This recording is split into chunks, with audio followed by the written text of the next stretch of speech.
مولاي صل وسلم دائما أبدا على حبيبك خير الخلق كلهم هو الحبيب الذي ترجى شفاعته لكل هول من الأهوال مقتحم يا ربي بالمصطفى بلغ مقاصدنا واغفر لنا ما مضى يا واسع الكرم.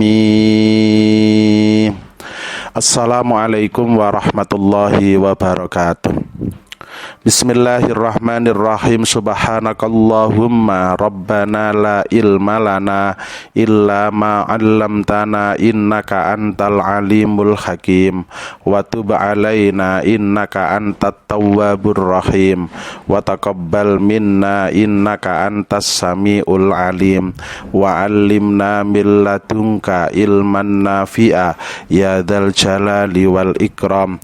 Allahumma iftah lana hikmataka wansur alaina rahmataka ya dzal jalali wal ikram.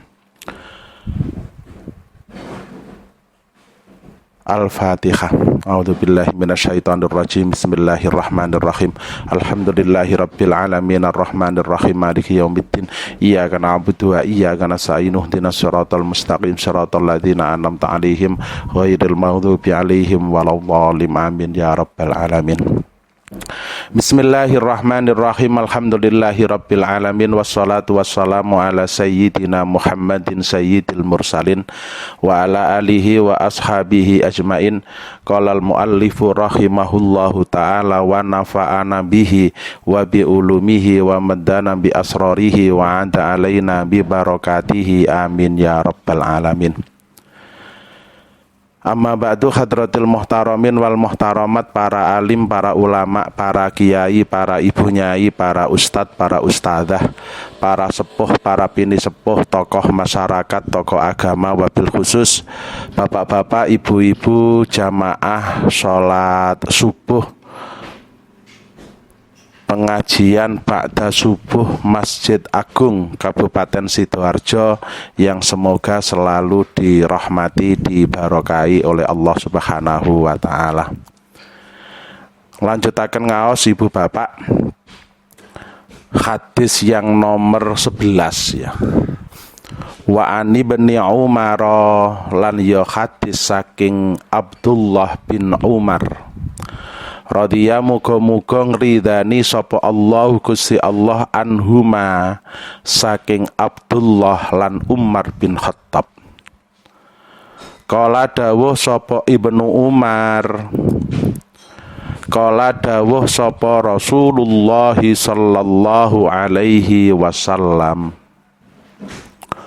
ukhillat dihalalaken lana kedue kita apa maitatani bangkai loro wadamani lan getih loro fa ammal maitatani mongko anapun utawi bangkai loro iku fal jaradu mongko walang wal hutu lan iwak loh.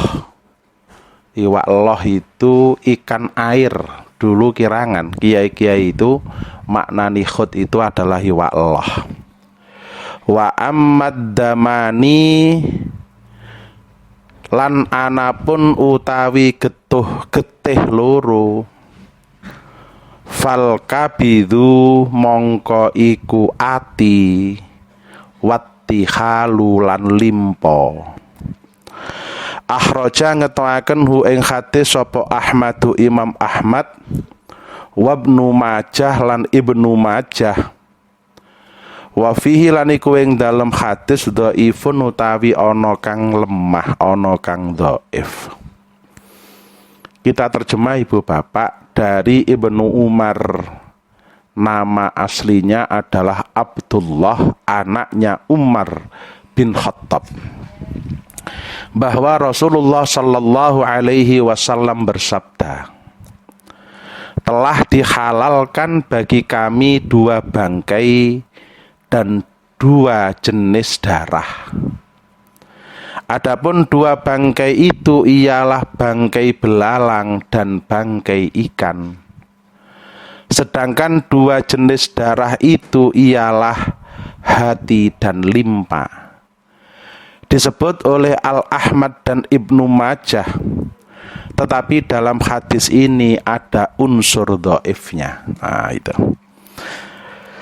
Makna luasnya bagaimana kaum muslimin? Makna luasnya ini, Allah Subhanahu wa ta'ala telah mengharamkan bangkai melalui nas dalam Al-Quran, tetapi mengecualikan beberapa hal melalui sabda Rasulullah Sallallahu Alaihi Wasallam. Untuk itu Allah Subhanahu wa ta'ala membolehkan kita memakan bangkai laut dan bangkai belalang, serta menghalalkan pula darah, yaitu hati dan limpa. Kaum muslimin rahimakumullah, dengan tidak bermaksud apa-apa ya, bahwasannya cara kita untuk memahami sebuah nas itu tidak boleh sembrono. Kadangkala kita membaca satu nas sudah kita simpulkan. Makanya mungkin ada nas-nas yang lain. Mungkin dalam hal ini kaum muslimin ini sesuatu yang sudah sering kita dengar. Kalau kita membaca ayat Al-Quran, hurrimat alaikumul maitatu waddamu walahmul khinjir, itu seperti mutlak, tidak ada pengecualian. Maka kalau membaca ayat itu terus kita tidak membaca ayat yang lain, hadis yang lain, ulama itu ngawur, bertentangan dengan Al-Quran. Ini saya ambil dari Al-Quran, saya ndak ngawur. Ini kan rodok model semacam itu. Tetapi kaum muslimin harus hati-hati. Makanya syarat seorang mujtahid itu macam-macam. Lah ini salah satunya hafal Al-Quran dengan berbagai macam qiraah. Beda harokate, kadang-kadang beda hukume.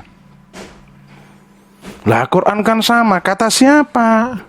Ada beberapa qiraah yang mohon maaf, qiraahnya agak sedikit berbeda. Ada qiraah mutawatir, ada qiraah ahad, ada qiraah sudud. Dari situ saja macam-macam. Setelah itu seperti itu, hurrimat alaikumul maitatu waddamu walahmul khinjir ila akhirih. Itu sepertinya mutlak. Lah ora hafal hadis ini, ngerti ini cuman ayat itu, maka orang yang berpendapat sesuai dengan hadis ini dianggap salah. Lah ini sing gak pokro. Gitu ya.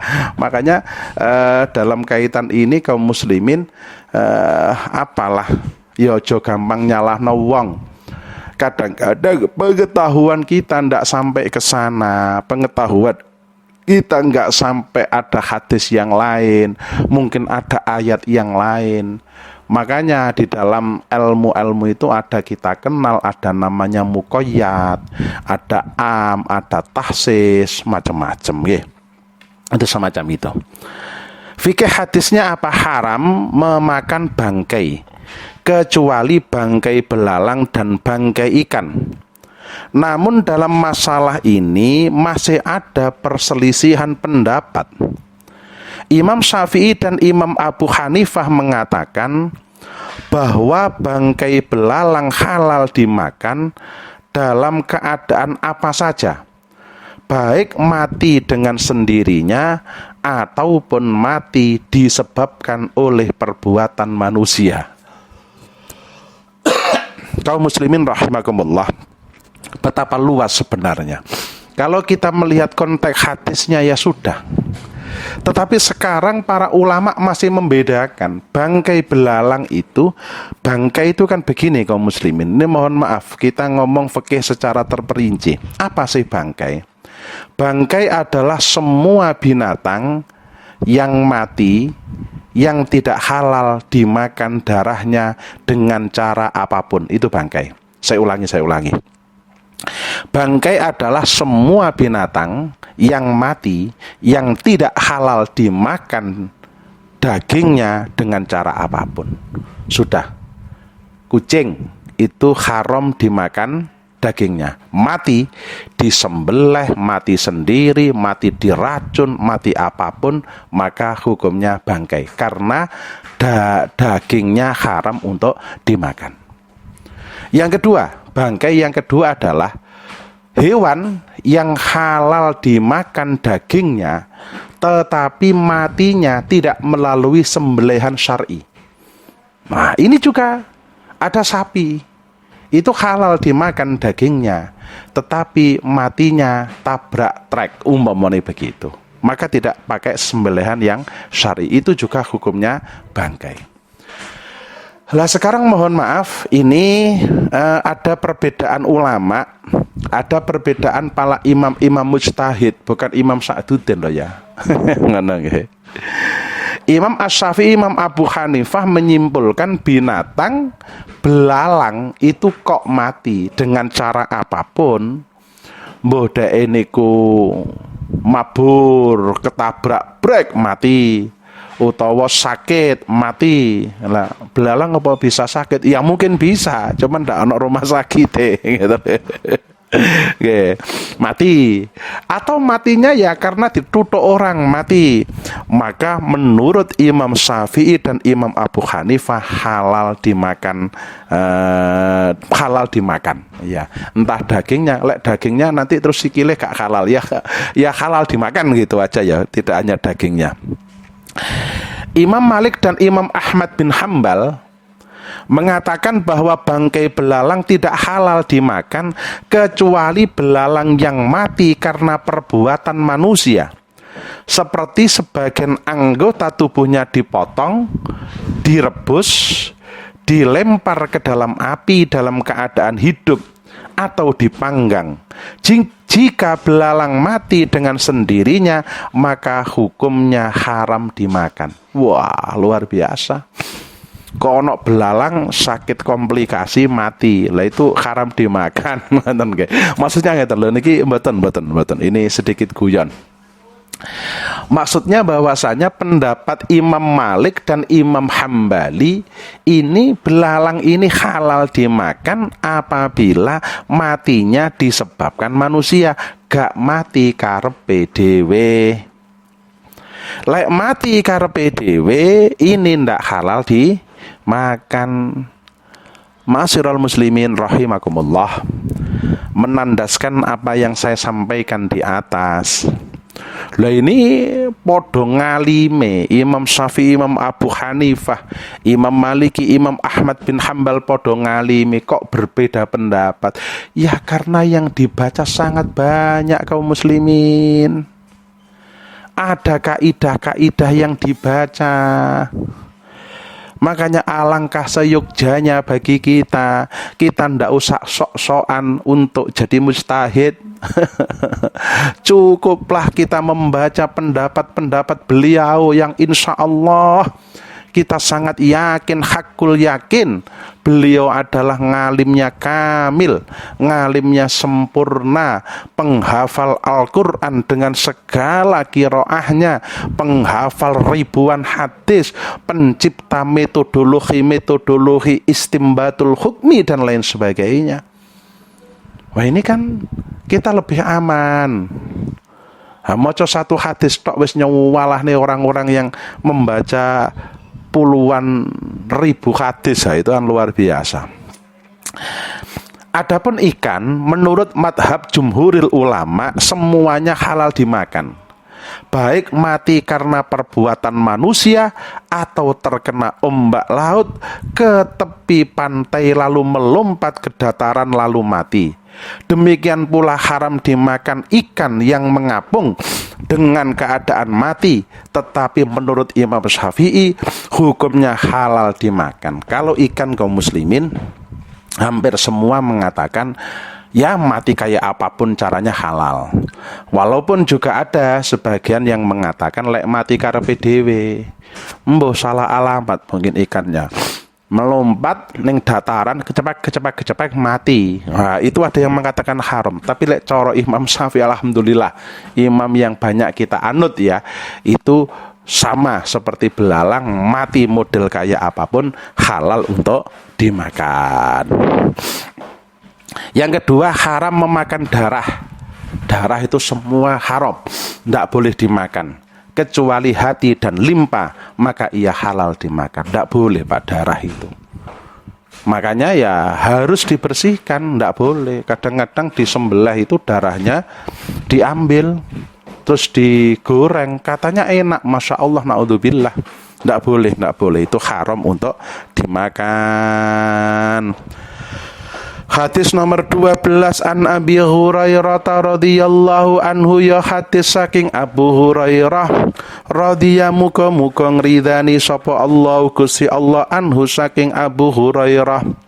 Kala dawuh sapa Abu Hurairah, kala dawuh sapa Rasulullah sallallahu alaihi wasallam, idza waqa'a nalikane ceblok tiba apa adzubabu laler fi syarabin ing dalem minuman. Kleru fi syarabi ahadikum ing dalem minumane salah sijine sira kabeh. Fal yaghmis mongko becik ndelepno sapa ahad hu ing dzubab. Summaliyanzi mongko nuli yen to mbuwang sapa ahad hu ing dzubab. Fa inna fi ahadi janahaihi mongko sak temene iku ing dalem salah sijine suwiwijine dzubab daun ana tamba. Wafil akhari lan iku ing dalem liyane sifaun utawi daun wau nggih, daun penyakit, sifaun utawi obat. Akhraja ngetoaken hu ing hadis sapa Al Bukhari Imam Bukhari wa Abu Dawud lan Abu Dawud. Wazatalan nambahi sopo Abu Dawud wa innahu lan sak temene kelakuan yattaki wadiya sopo akhadikum bijanahihi kelawan suwiwine dzubab alladzi fi kang iku ing dalem janahihi da'u utawi penyakit. Ini hadis nomor 12 kita terjemah. Dari Abu Hurairah radhiyallahu anhu bahwa Rasulullah sallallahu alaihi wasallam bersabda, apabila lalat terjatuh ke dalam minuman seseorang di antara kamu, maka hendaklah ia membenamkannya, kemudian membuangnya. Karena sesungguhnya pada salah satu dari sayapnya terdapat penyakit, sedangkan pada sayap yang lainnya terhadap penawarnya. Disebut oleh Al-Bukhari dan Abu Dawud. Menurut riwayat yang dikemukakan oleh Abu Dawud ditambahkan sebagai berikut, dan sesungguhnya lalat itu melindungi dirinya dengan sayapnya yang mengandung penyakit. Ma'asyiral muslimin rahimakumullah. Ini sebuah hadis yang luar biasa ya, saya pikir. Bahwasanya Nabi itu memberikan tuntunan.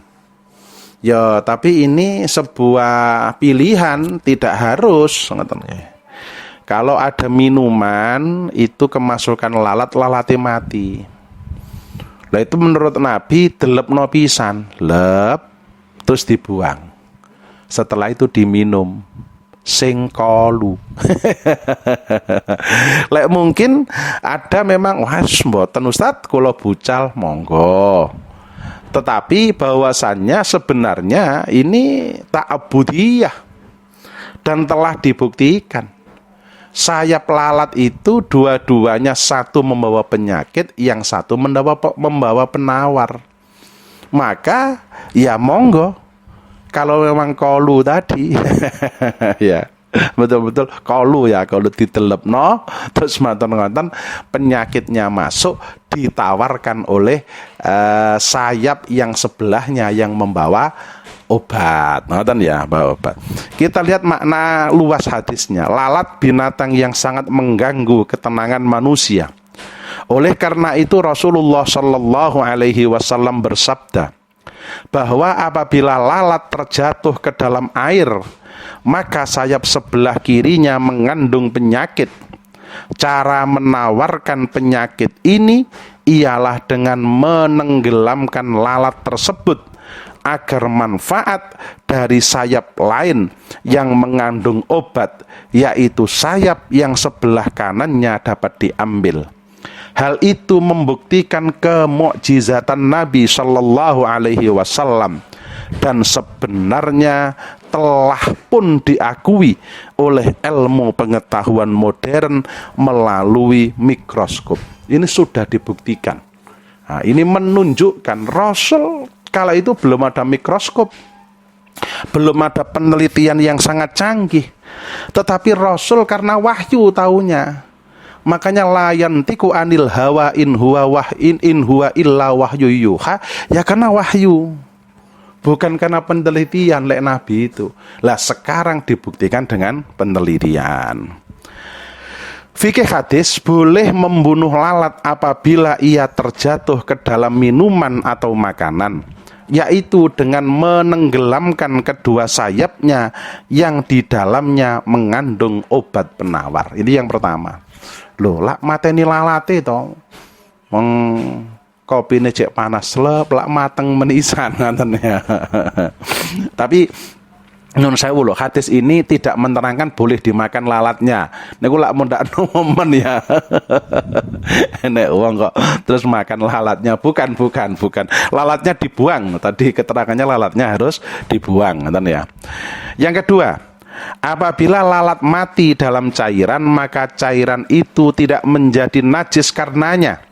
Perintah Rasulullah Shallallahu Alaihi Wasallam supaya lalat tersebut ditenggelamkan, dibenamkan ke dalam tempat makanan atau minuman menunjukkan lalat tersebut akan mati. Terlebih-lebih jika makanan dalam keadaan panas.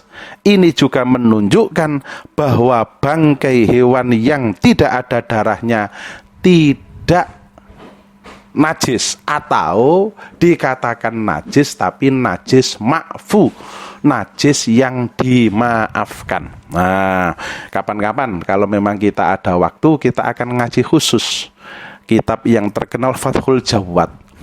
Fathul Jawad itu adalah kitab yang membahas yo najis, tapi najisnya adalah diampuni. Nah, najisnya najis ma'fu.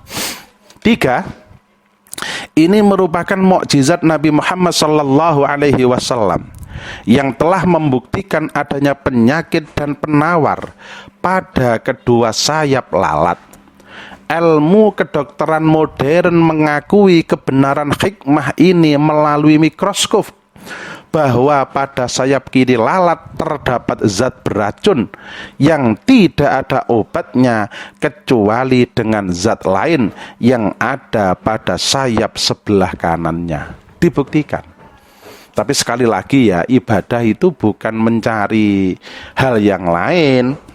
Saya pernah ditanya, Gus Imam, saya sudah puasa loh kok gak sehat-sehat. Loh, kok begitu? Iya, saya pernah diterangin oleh kiai, sumu tasihhu, puasalah kamu akan sehat. Loh, bukan. Puasa itu pengennya bertakwa kepada Allah. Salah satu hikmah puasa adalah sehat. Hati-hati nggih.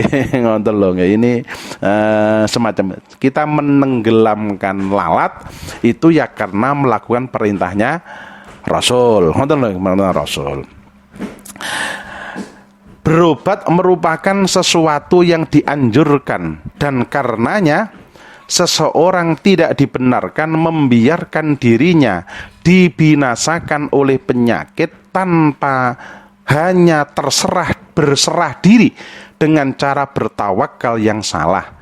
Sebaliknya, dia dianjurkan untuk tetap berobat, barulah bertawakal kepada Allah Subhanahu wa ta'ala. Hati-hati, tawakal itu bukan malas.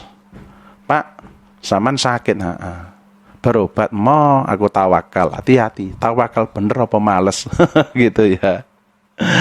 Pak, ndak kerja, ndak. Lah ngapa? Oh, rezeki ditanggung Allah kok. Bener. Tapi toma, alah ya podo ae ngoten lho nggih.